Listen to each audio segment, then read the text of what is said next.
Hi, all. Thank you for joining. Dr. Marins, if you don't mind starting the program and with a few words. Thank you.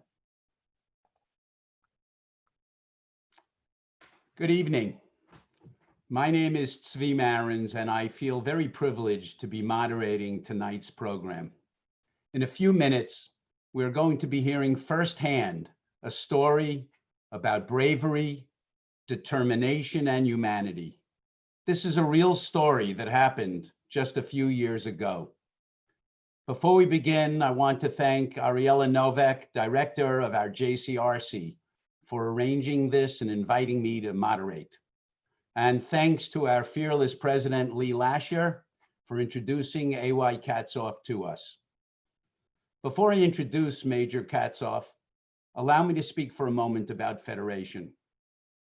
My family has supported Federation for decades, both financially and with our volunteerism. Federation has a mission that no other Jewish organization in our community has.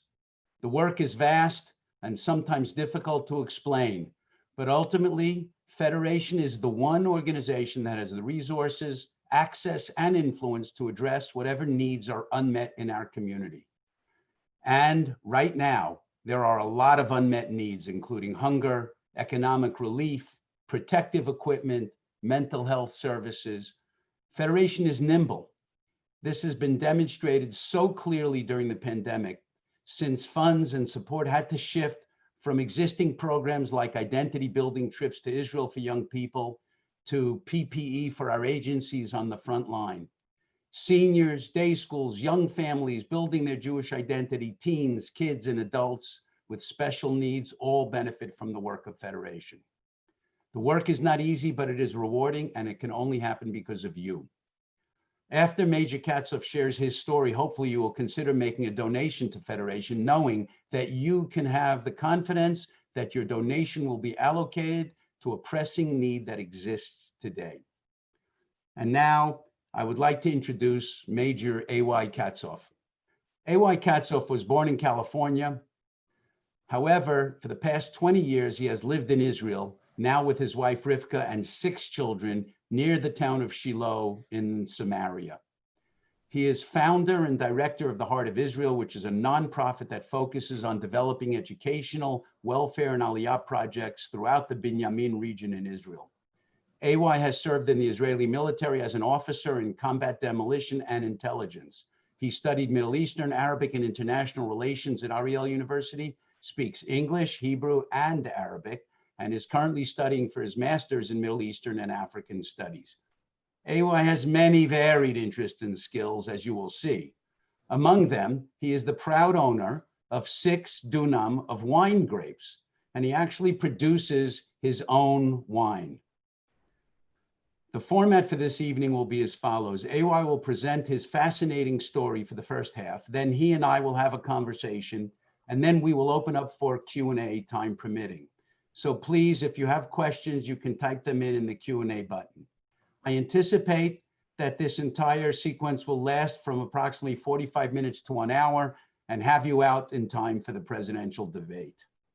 Now I turn the mic over to A.Y. Enjoy. All right. Hello, everybody. Thank you very much for coming. We were supposed to be on at 9 o'clock, but then the presidential debate was scared we would take away from their traffic. So we were willing to make it an hour earlier, not to hurt the debate. Just as Tzvi said, we're going to go on for about 20 minutes of the story, and then we're going to open up to questions and answers. I just wanted to let you know that we have a very special guest that is on with us. That is Ambassador Wald, Ambassador of South Sudan to Israel. And hopefully later on in the evening, we will bring him up as well. So without further ado, we're going to go dive right into the story. Share. Hold on. I think I'm sharing the wrong screen here. Let's see. No, we got the right screen. Okay. So in 2017, I visited Ethiopia. Now, as of now, I'm not going to go so much into the story of what I was doing there and the whole background of the Ethiopian Jews, because that alone will take a whole presentation. This is, as you can see, a picture of the Ethiopian Jews today that I took in Ethiopia. When I was there in 2017, we're just gonna kind of run through. I heard about the Ethiopian plot in Operation Moses, about how the Ethiopians came from northern Ethiopia. Operation Moses started late 1970s to early 1980s.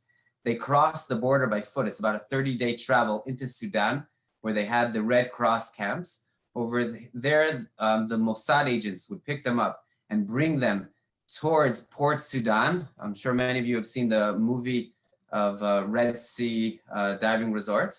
And from there, with rubber boats onto a ship into Israel. In short, that was Operation Moses. These are some pictures from the operation. We're gonna kind of run through it, but this is from the resort that happened there. In the day, they were diving, and at night, they were bringing the Ethiopian Jews to Israel. This is one of the ships of the Ethiopian Jews on the way to Israel. And then you have the Ethiopians starting to grow up in Israel from the late 70s. I heard about this story. Again, we're gonna kind of run through the details because we have a very short amount of time. At the end of the day, I come to Ethiopia and I meet the Ethiopian Jews for the first time. This is a synagogue in Ethiopia, and I see how they're praying the same way we pray in Jerusalem. For me, it was a big shock. And then I come into the synagogue and I meet this boy on the left. His name is Chol. And this boy, I would say, changed my life. I was talking to him and he comes over and introduces me to his mother. And his mother wants to tell me her story. I go over to her little mud hut where she lives. It's a one-room mud hut, no water, no electricity. A lot of people kind of stick in there, and she starts making what they call in Ethiopia buna. Buna is the Ethiopian coffee. Actually, coffee originated in Ethiopia. This is a little buna kettle, how they make coffee over there. And she starts telling me her story. And this story is what completely changed my life. And this is the story that I'm going to start sharing with you. So she tells me how when she was 14 years old, during Operation Moses, and her whole family started walking by foot from northern Ethiopia towards Sudan, just like everybody else. And she did the long trek. And while she was in Sudan waiting for the Mossad agents, she was attacked by a Sudanese soldier. And she was able to save her life. But that ended with the Sudanese soldier dying. And then she was placed in a Sudanese prison in Gadaref, which is a city in Sudan, on death row. And here you have a 14-year-old Ethiopian Jew in a Sudanese prison facing death row. In the meantime, her brothers and sisters and the rest of her family arrived to Israel. And when they send back the Mossad agents to look for her in prison, they can't find her. And not just they can't find her, her name isn't even registered as she ever showed up to the prison. And they're sure she's dead, and that's what they think for the next 30 years. What happened is the head of the prison has a liking to her, and he ends up paying money to free her. He marries her, and they have children together. And this is just the hike, how they would go from Sudan. Now here she shows me this picture, and she says, "This is my brother, Uri." He's in Israel, and that's his children. And then she shows me this picture. And she says, the one on the top is Piat. Piat's my oldest daughter. She was born right after I was released from prison. And then the second one is Susie. This is Riel. And then this is little Cho. That's the boy that I met in the synagogue. And then I made the mistake, or maybe not the mistake.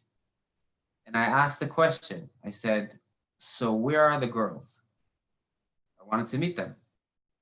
And at that moment, she gets up, she starts crying, and she walks out. And I felt like maybe I asked a question I shouldn't have asked. And I look to Chol, the boy, and I say, where are your sisters? What was I not supposed to ask it? And he said, this is very hard. We haven't seen them in about 10 years. And I said, well, what does that mean? And they said, when they were about 12, 13 years old, they were sold for cows to South Sudan, to somebody about 20 years older than them. And I said, okay, so why aren't you in touch with them? And they said, well, the oldest sister, after she had the first baby, and she took the baby and she tried to run away back to her mother. Her husband ran after her, came to the mother, brought her back to the village, threw her in prison, where she spent most of her life in the next couple years in and out of that prison because she ran away. And ever since, the connection was basically lost with her. And not the exact, but a similar story with the second sister, Susie. And for me, when I heard that story, I thought about my children. I have 6 children of my own. I have 2 older daughters as well. And I thought about them. And I thought, if anything would ever happen to them, how I would do anything in the world to save them. And if I wasn't able to, I would hope that I would have a friend or somebody somewhere that would be able to come in and help them. And when she came back into the room, I looked at her and I said, listen, I will do everything I can to find them and to bring them back and to reunite you and to help them. And also, because we don't leave anyone behind, and because you're Jewish and they have Jewish roots, I will do everything I can to bring them to their eternal home, to Israel. She looked at me. It didn't really look like anything registered. It didn't look like she believed the story. She continued her personal story by saying that about 30 years later, from when she disappeared, she saw one day on TV how Ethiopian Jews, Israeli Ethiopians, are visiting Ethiopia. And then she understood her brothers must have made it to Israel. She traveled to Ethiopia. She found an Ethiopian Israeli. She begged him to take her to Israel. He said, that's not how it works. This is already in about 2014. And at the end, he did a fast video of her explaining who she is. He sent it to WhatsApp groups in Israel. Now imagine 30 years later, her brother sitting in Israel, getting a little video on the group saying, does anybody know this girl? She claims that her brothers are in Israel. And he opens the video and he sees his sister after 30 years. He contacts her, tells her to come to Gondar. Her son that I met in the synagogue, that was his first day in the synagogue when I happened to be there. Again, this is the son. And I tell him, we have to find your sisters. And they try in different ways. And in the meantime, I'm back in Israel. I'm in touch with him. A couple months later, he finds his sisters and we start getting pictures. That's Fiat on the right and Susie. These are pictures from Rimbek in Juba, 2 towns in South Sudan. That is Susie as well. And we're trying to, and we get her number. She doesn't have a smartphone. I call her, I start talking to her. She only speaks Arabic and Dinka. Dinka is the local tribal language of the biggest tribe in South Sudan. I don't speak Dinka. I speak to her in Arabic and I start kind of learning from my regular Palestinian Arabic to South Sudanese Arabic. And I'm in touch with her and we talk about how to bring her out. There's a lot of details I'm kind of going to run through. At the end of the day, we looked for a bunch of different options. It was very complicated. She was still scared of the father of her children if she would run away because of honor killings. She now has 3 children and Susie has 3 children each. At the end of the day, I find an organization in Uganda that they help South Sudanese children and bring them to school. Both of the sisters, their children are not in any school whatsoever. I fly down to Uganda in Tebe. I meet the person there, Jacob, who he deals with it. And he has anything you guys have to do in any country. The first thing you have to find is a guy. That's your secret. If you get a good guy, you'll succeed. If you get a bad guy, you're in a path to destruction. So I meet Jacob face to face and I understand he is the good guy. So we're saying, okay, how do we get them out of South Sudan? So he tells me, I got a guy in South Sudan. So with his guy in South Sudan. It was Christmas 2018. We're waiting at the border, waiting. We haven't spoke to them in about 18 hours. They were supposed to board the bus. We didn't know if they got on the right bus, the wrong bus, if they had trouble with the border. They don't have passports, they didn't have the right papers. At about 2 in the morning, the girls crossed the border. Now, at the beginning, it was very exciting. It's very special because I see the two girls. Susie, the beginning when she saw me, she jumped and she was very scared because she's never seen a white person before. She thought I was a ghost or something. But as you can see, it was mixed feelings because I was very happy. We were able to bring the girls out, cross the border, which is the very first big step. But I said, where are the children? They only had one baby. And they told me when they tried to bring the children out, their families were scared that they were going to go with the children, and they didn't let them leave with the children. And they were scared to tell us because they were afraid that we were going to cancel the whole mission. So in the meantime, they came, they spent some time in Uganda. We did videos with the family. We're going to skip through that. And then we tried to get the children out. So we called, this is Fiat's ex-husband, the father of her children. We call him up and we say that there's a scholarship for your children that they could go to school. And for him, that's like winning the lottery. And he said, that's great. But before I send the kids, I need to go ask the local Dinka witch.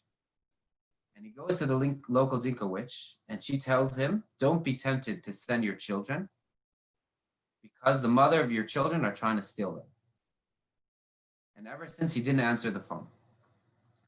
We tried to get Susie's children. She called up where her children were staying. They said, sure, send over money and we'll give the kids. Jacob's guy went, it took 2 days. He got to the village, he gave them the money. They took the money and they said, sorry, we're not sending the children.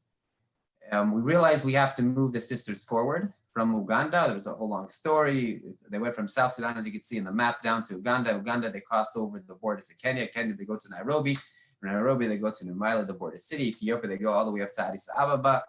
Over there, they get lost. Their bags stolen. We had to have another guy find them, give them a new phone.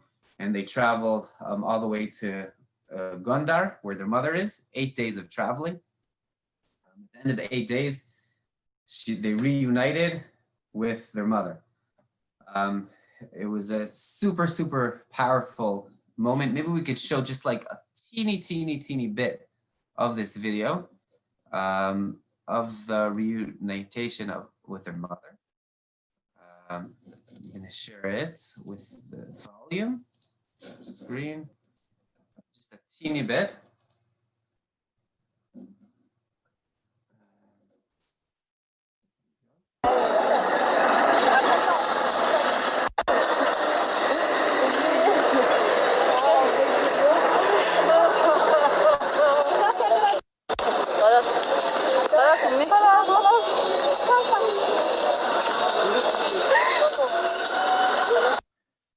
Now, one cannot imagine to see how a mother reunites with her daughters after about 10 years, not ever thinking she's going to see them again.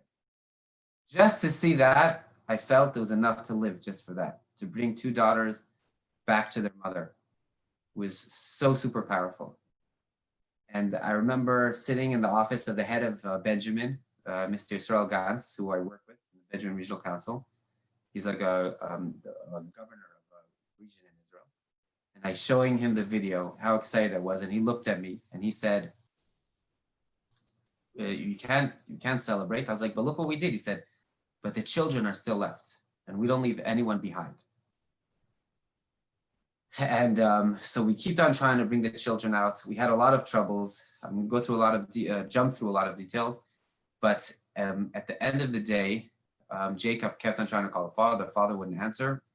I call up Jacob and I say, Jacob, if the children, if you're able to bring them across the border, I will donate to the organization $1,000, which in those parts of the world is a lot of money.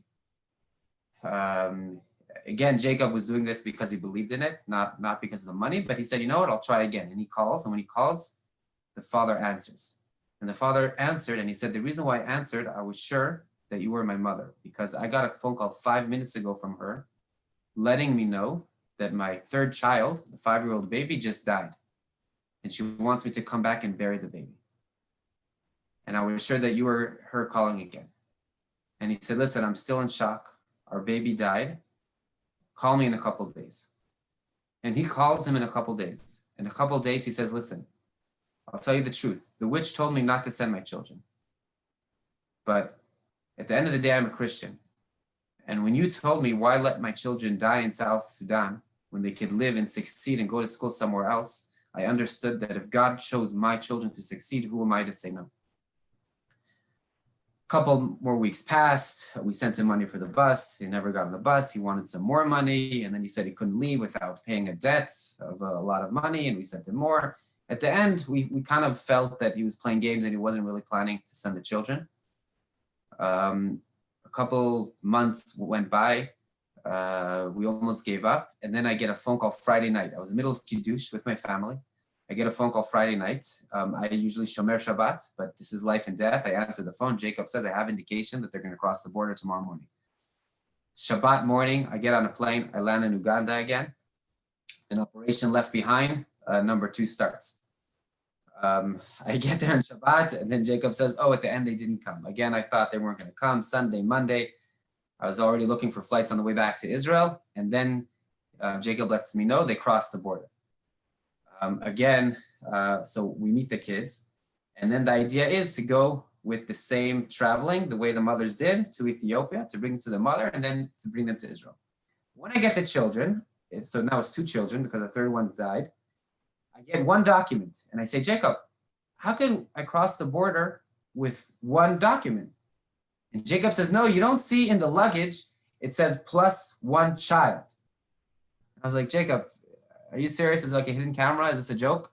And he's like, no, this is really how we travel. I was like, I have 2 children. You want me to cross through a couple different countries with 1 paper +1 child? And he said, listen, this is how they cross from South Sudan to Uganda. And I said, you're right. So our plan was to do the same way with the mother, from Kampala to Kenya, Kenya to Ethiopia. These are me with the children. I actually brought chocolates for them. They wouldn't touch them. The story of Hansel and Gretel got to South Sudan, I guess. And they were scared that I was some scary witch. Also, they've never seen a white person, and they were scared I was trying to fatten them up.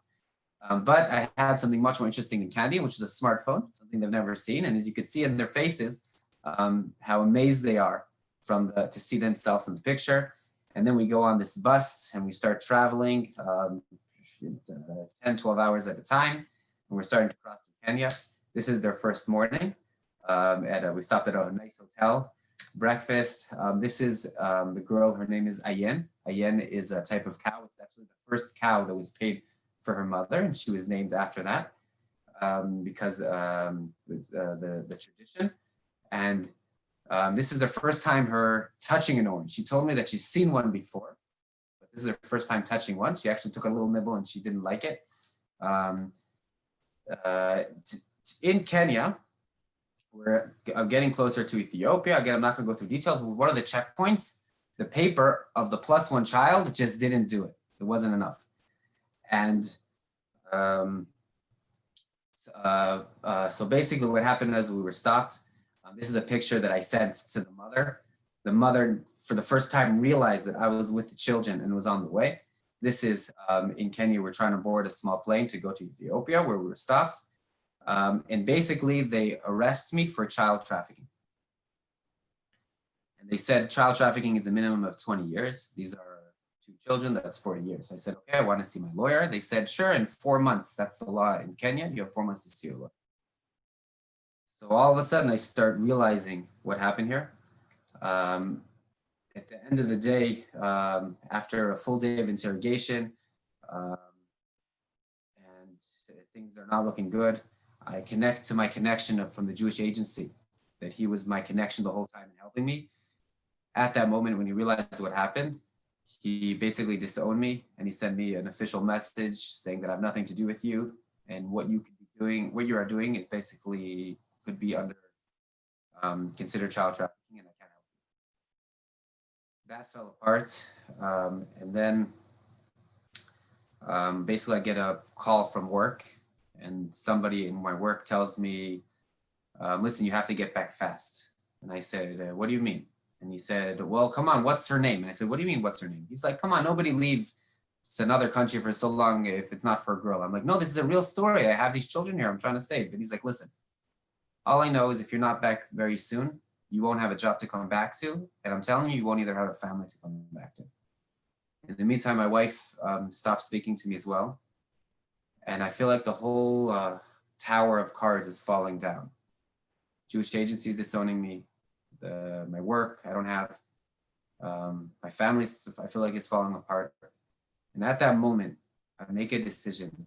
I said, I don't know what the consequences are going to be, but these are 2 children here. And whatever the consequences are, I accept, but I'm going to go all the way, as much as I can, whatever is my hand, to save these 2 children. One of my contacts in Israel, David Avery, who I SOS'd a message, he contacted a pastor in Kenya. The pastor comes, he signs bail of 1 million Kenya shillings, gives him in his own ID, just so we don't have to sleep in prison, and how we'll show up every day in immigrations till they decide what to do with us. When he takes me out, I look at him, I said, Pastor, you don't know me. You just signed 1 million Kenya shillings. Why are you helping me? And he looks at me and he says, so simple. He says, you are a Jew going to Judea. And God said, whoever helps Jews going to Judea, they will be blessed. These are the kids in Kenya. You can see how excited they are because I made them use forks for the first time. This is dinner, and they're asking, why are we eating dinner? We had breakfast already.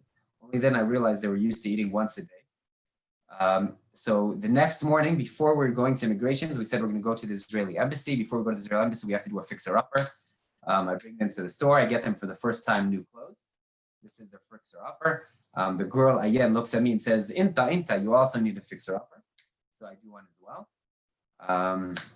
This is the message from the Jewish agency. I'm unable and unwilling to give you any direction. This is Pastor Dennis. Basically what happens is we go to the Israeli embassy. In the Israeli embassy, they were supposed to be waiting for us. They didn't even know we're coming. They look at me and they also tell me, sorry, we can't help you. We can't help you, and this could be child trafficking, and please leave. And it's so hot outside. I was kind of enjoying the air conditioning inside. And screen here. And I said, am I able to at least get, here we are. Let me sit here, at least enjoy the air conditioning a couple minutes to think. And the security says, no, this is not a place for you to wait. Please go outside. And I was kicked out of my own embassy into the streets. Pastor Dennis was waiting outside, and Pastor Dennis says, listen, I have an idea. Let's go to the South Sudanese embassy. I have a guy there. We go to the South Sudanese embassy, we go upstairs, we meet his guy. His guy fast introduced us to another guy, the consul general. The consul general said, this is above my payroll. We go into the ambassador's office. The ambassador's office is, he sits there, he starts speaking to the children in Dinka, and he looks at me. After a couple questions, the investigation, he says, you stole my citizens, and you are now arrested in the name of South Sudan. Because of international law, by being in the embassy, you are in South Sudan. At that moment, I felt checkmate. Everything turned dark. I realized it was over. I remember being angry at God, telling God, you know, these are your children, not mine. I have my own children. You are the one who promised in Isaiah, I will tell to the north, let them go. To the south, do not hold them back. I will bring my children from afar and my daughters from the ends of the earth. You promised this. These are your children. If you don't want them, I have this anger feeling. All of a sudden, I hear Pastor Dennis tell the ambassador, Your Excellency, the reason why these children are able to go to Israel is because because the children have Jewish roots. Their mother is from the Ethiopian Jewish descendants. And the ambassador all of a sudden changes and he's like, why did you not tell this to me? You think I don't know the story of the Jewish people going from Ethiopia to Israel and getting stuck in my land? My question is, why just these children and not the many other families that are stuck in our country and we know about? And I was like, whew, okay, let's first deal with these children and then we will go on to the other children. And at the end, the ambassador of South Sudan to Kenya and the whole South Sudanese government and officials, they were the ones who helped us the most with all the paperwork and whatever we needed to bring these children to Israel. At the end of the day, we flew in the father to Kenya. I'm just going to run through really fast the story because we're short on time. Okay, hold on. Here we go.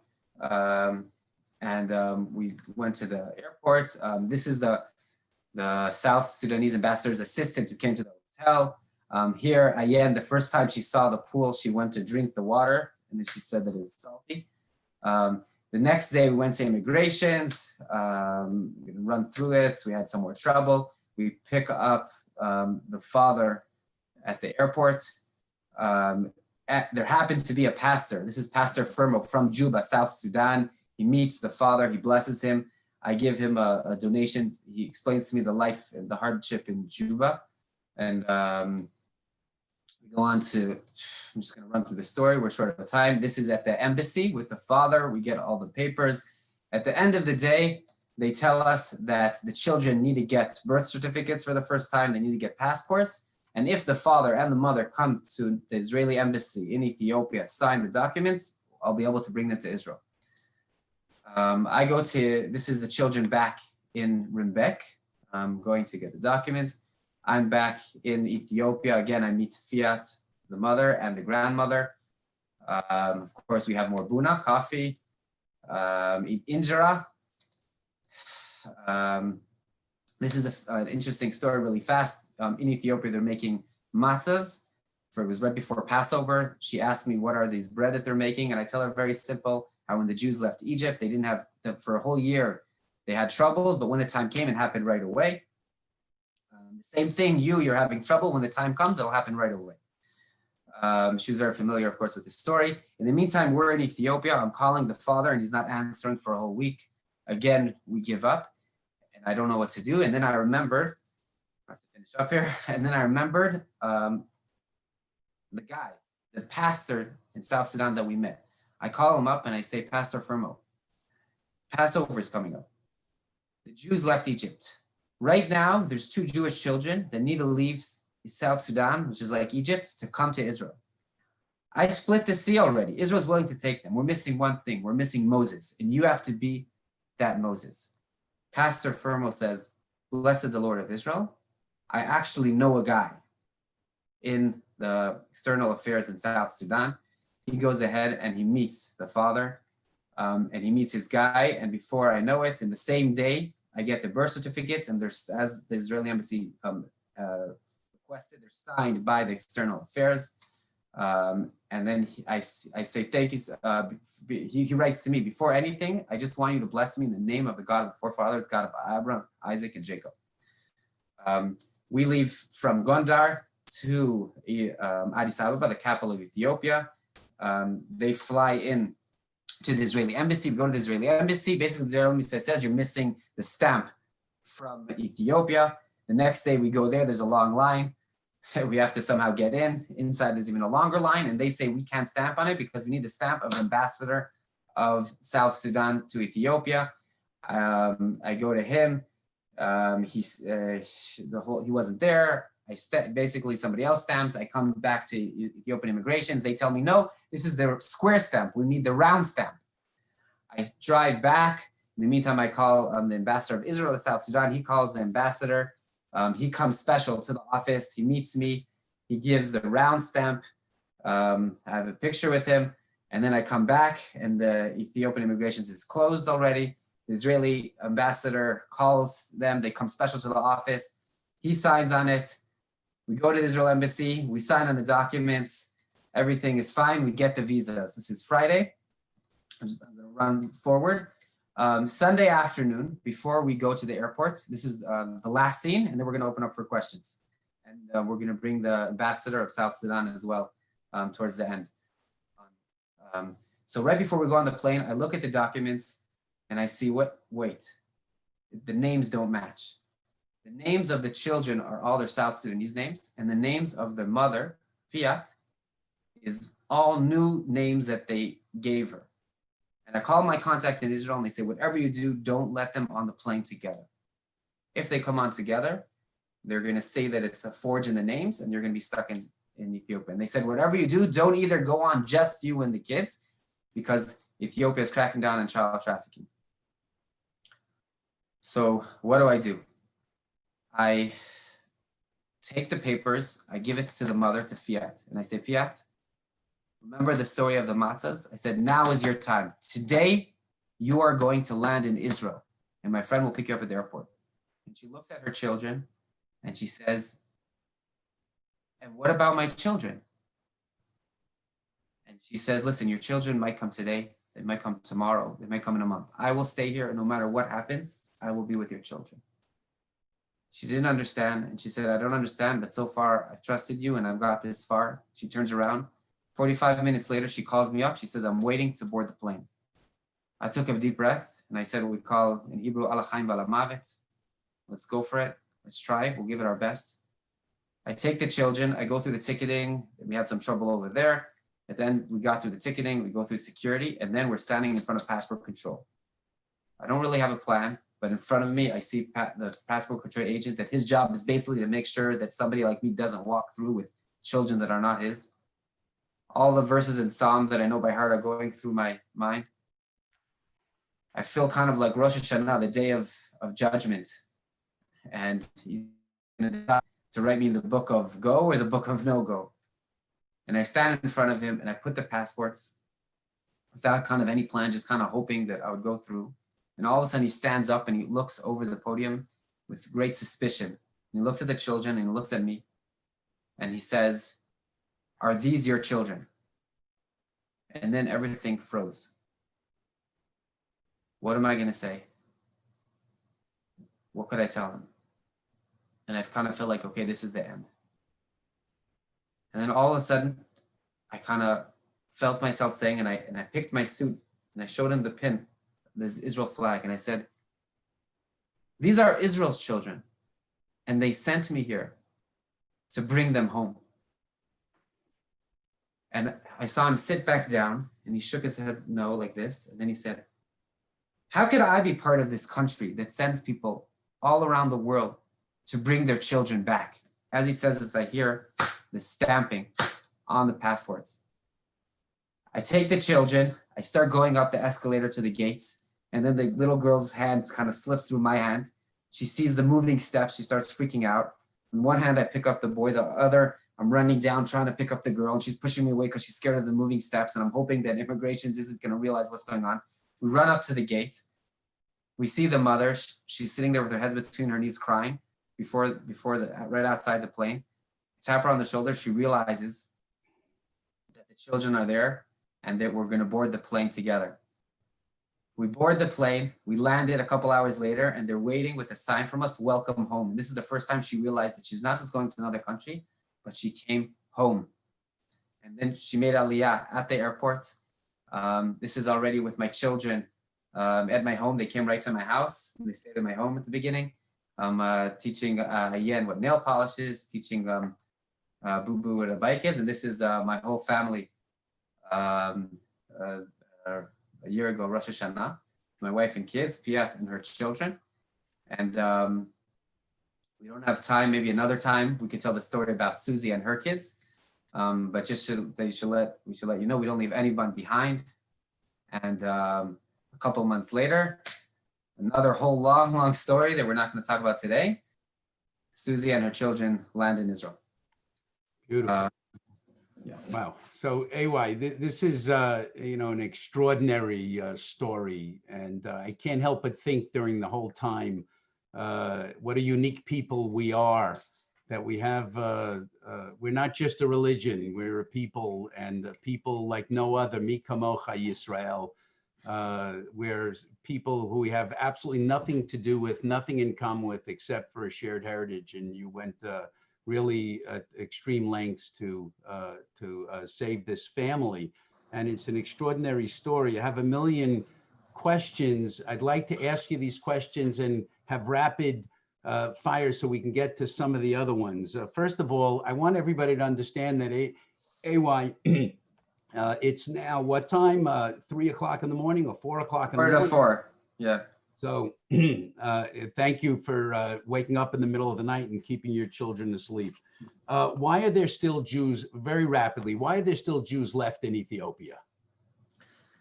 That's a very complex political question. I'd rather not go into Okay, it. That's really another. Let's try to focus on this story. fine. I want to know about your hair. What is that? The hair in those pictures with the, is that real or was that fake? Is that one of the questions that somebody sent? No, that's my question.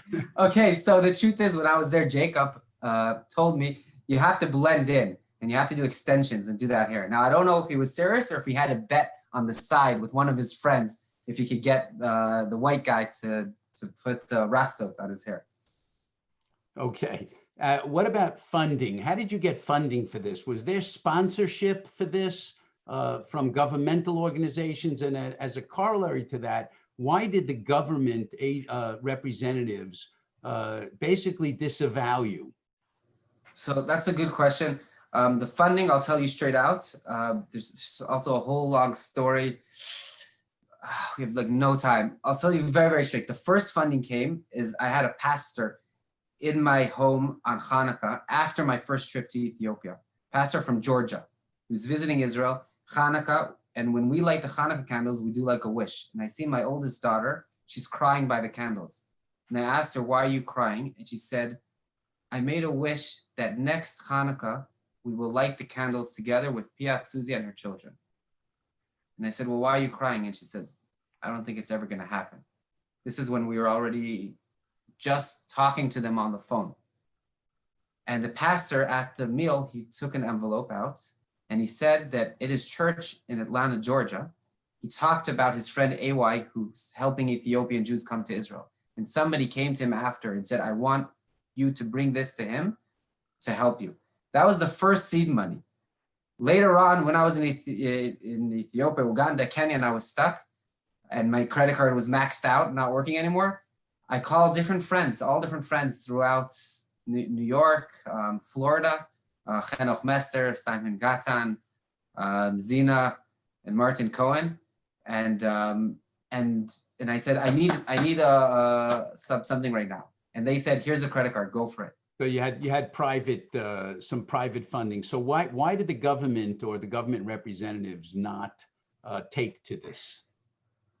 Governments are very big bodies and they deal with like the regular, anything that's off topic, it doesn't fit into their saif, it's very hard for them to fund. That's a good point. Until today. Did they know that you were Israeli when you were there? So at the beginning, I hid that I was Israeli because growing up actually in LA was always something like you never said you're Jewish in the streets, or if you're going to anywhere, you don't like stick out your Jewishness. The first time was the story in the South Sudanese embassy when Pastor Dennis, not growing up the way I did, for him Jewish was always something proud of. And that was the first time when I realized that being Jewish, and even more so Israeli, is something to be proud of. And maybe the ambassador will come on soon and he can tell about us. The ambassador of South Sudan to Israel said that Israel during the 60s, when they were fighting with Sudan, they had bow and arrows, and Israel was the only country that helped them, trained them, sold them guns, and helped them fight. And then throughout all of Africa, I realized that being Jewish and being Israeli is something that could only help me and something that helped us succeed. Okay, here's another question. What were you doing in Ethiopia in the first place, where you met all these people? So that's a good question. Again, we're very short on time, maybe just in a kind of blip. I was studying Arabic in Ariel University, and one of the tests, we were able to bring in a dictionary, and I forgot my dictionary just by chance. I guess there's no chances. I wrote on the group who has a dictionary could lend me, and a girl that I've never met kind of wrote, oh, you could borrow my dictionary. When I took it from her, she was an Ethiopian Jew. And she told me, when I gave her back the dictionary after the test and we sat down, she said she made Aliyah in 1999. And I said, wait, there's no Aliyah in 1999. She said, actually, she was from a very small remote village. And because they were so far out, they missed the first two Aliyat, Operation Moses and Operation Solomon. And when they finally got to let Israel know, Israel was like, oh, come on, you don't check your emails, you didn't check your WhatsApps in 1999 in a village in Ethiopia without electricity or water or anything. And a Canadian, this is what she tells me. She says a crazy Canadian comes to their village with a little camcorder and does an 8-minute video clip. She shows me this video on YouTube. And he comes to Israel and she shows it to Israel. And because of that video, Israel decides to bring her whole village of 2,000 people to Israel. And then she told me about the Ethiopian Jews that are still in Israel and how she's going to volunteer there. And when she went to volunteer there, she sent me pictures. And then I said, maybe I'll be that crazy American that'll go down, rather be a crazy American than a crazy Canadian, that I will go down and do a little video and do my part. And I kind of thought I'd do the video and finish. I did my part. And then I only later on by chance got sucked into the whole story. It's an amazing story. Tell us now what you do back at home when you're not traveling the world saving Jews. What do you do back at home in Israel? So I founded the Heart of Israel, which is the organization of the Benjamin Regional Council. And we work here on building schools. We're actually because of the story is we're actually building a pre-military school for Ethiopian Jews in Israel, in our region. We're now working on, because of the whole COVID, like bringing smart boards to the schools. So kids will be able to hybrid watch from home as well. We build playgrounds, soccer fields, and that's what we do day to day. And then I added to my project, the two sisters and their children that are here to help them not just survive in the society, but to succeed in the society by giving them private classes and helping them to really thrive. So that's really another thing here is we have Ethiopian made talitot that are actually handmade from the Ethiopian Jews, and actually brought a whole suitcase of them here to Israel. And a lot of our supporters, so we're able to give them this. And that way, when I in Yom Kippur, when I was praying, so I wore this talit. And I kind of felt that to kind of bring the merits and the good things that I did, that it should stand for me. Is your wife talking to you now? Thank God. Not just talking, with very good relation. She's very happy. And she's part of helping. When Fiat came here, the first day she woke up in the morning and she wanted to repay my wife. Now, she brings me into a room. She takes out of her suitcase. She's used to having basically 2 pairs of clothes. When she's in Ethiopia, we sent her money for her birthday. She brought herself a dress. And she takes out the dress and she says to Madame, I want to give this to your wife to thank her. And she didn't realize that in the Western world, we have more than like 2 pairs of clothes. So my wife, Rivka, she brings her to her closet and she sews her, wall to wall clothes. And then she says, oh, is this a store? And she says, no, this is my closet. So Baruch Hashem, thank God. It's really a family effort right now. Well, that's a great thing. And really, thank you for all of that. I want to give you now, AY, the opportunity to introduce our guest, and then I will then have some closing remarks. Okay, so I just wanted to introduce Ambassador Wall, who is a great friend of Israel. I visited him in the embassy in Herzliya, overlooking the water. And it's amazing to see the amazing friendship and a lot of things that we have alike, both very young countries between Israel and South Sudan. Is he able to come on? Oh, there we go. There he is. Well, welcome, Mr. Ambassador. Would you like to say a word or two? You're on mute. Unmute. Josh, can you unmute him? I asked his. Ambassador, are you able to unmute? Oh, there we go. Now start over. Hello, Shalom. Good morning. Can you hear me? Yes, we can. Excellent, excellent. I want to appreciate the program, and I want to register my sincere thanks to the program makers, as well as to what I call my brother Aaron, who is a South Sudanese, if I want to say that, South Sudanese Israelis. And the story, the way I got involved in the story, I mean, before that, I want to say a few things. One, South Sudan and people of Israel have two relationships in history. One is one historical one. The second is a spiritual. If you go to the Bible, Isaiah 18, you will talk about the land of two rivers, of tall and small people, and smooth skinned people. You will find us there that South Sudan is oldest as the Bible, and we are in the Bible. So that's one relationship between South Sudan and people of Israel. Second, in our history, as I always said, the only people who stood with people of South Sudan at the time of need are Israelis. And for that matter, the people of South Sudan has been always appreciative. They have this relationship that no one can describe. It's just inbuilt kind of feeling. And this is what I was telling Aaron and ambassador of Israel to South Sudan, that if you go to South Sudan, you say you're Israelis, you will be protected. So it is not a crime to be Israelis, to be an Israeli or Jew in South Sudan because of that relationship with the people of South Sudan.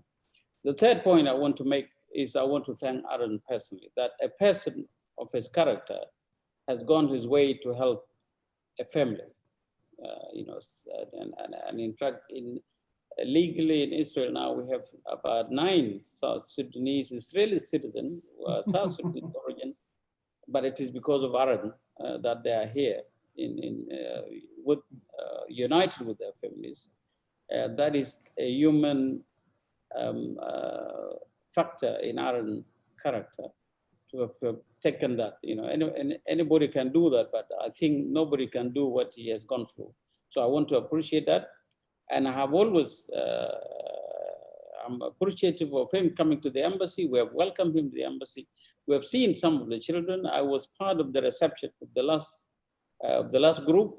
And one of the young people I asked, are you Israelis or South Sudanese? He said, I am both. I'm South Sudanese and Israelis. So you can see that we have citizens that are dual citizens. They still recognize South Sudanese, but they are Israelis. They've got the family connection in Israel. Wow. So basically, I'm happy and I appreciate Aaron, and I also appreciate my colleague, Ambassador Hanan, who is not here. He was the one who introduced me to Aaron, and I had the opportunity to meet them and receive the last few children. I think the last sister who came with their children in Israel. So we were all together in the airport, and that was an exciting moment for me and for the family. Well, Mr. Ambassador, we really thank you so much for, first of all, it's also 4 o'clock in the morning for you too. So we thank you very much for joining us and really being a part of this. It really added a special component to it. So I want to be able to close now. First of all, AY, thank you really so much. Zvi, are you able to see the screen? It's one show very fast. Yes, go this ahead. This is the ambassador when Susie arrived in Israel.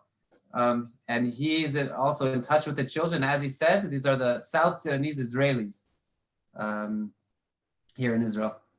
So this is my daughter and Ayen. This is at a reception later on with Fiat and the kids and the ambassador. So we're staying in touch all the time. And this relationship is only at the very beginning. Wow, this is very beautiful. And I want to thank you, AY, Major AY Katsof. I found this conversation is really fascinating. I think you need your own documentary. We're really grateful. So I wrote the book already. Before you close, I want to say the last word that South Sudan currently is at peace. And we thank our friends, both the Americans and the Israelis, for having, for their historical help. And we would want South Sudan to continue to be helped to implement peace. And it's a great land, and we want the Israelis, the Americans to come to South Sudan to invest So you are welcome. So there is a friend, and we are here to stay, and we are here to welcome our friend, the Israelis and the Americans. Thank you. We are Thank you. grateful for all of our friends in the world, and thank you, Mr. Ambassador.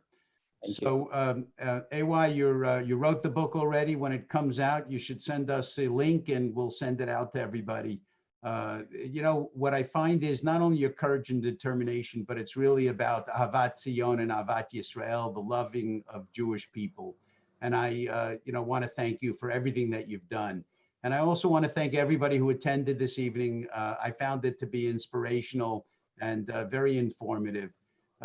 Federation has had over 60 virtual events since the middle of March, and we're going to continue to offer outstanding programs until we can safely gather in person, we hope soon. So please join me. The last thing, fast, I just want to thank Lee Lasher. Lee Lasher.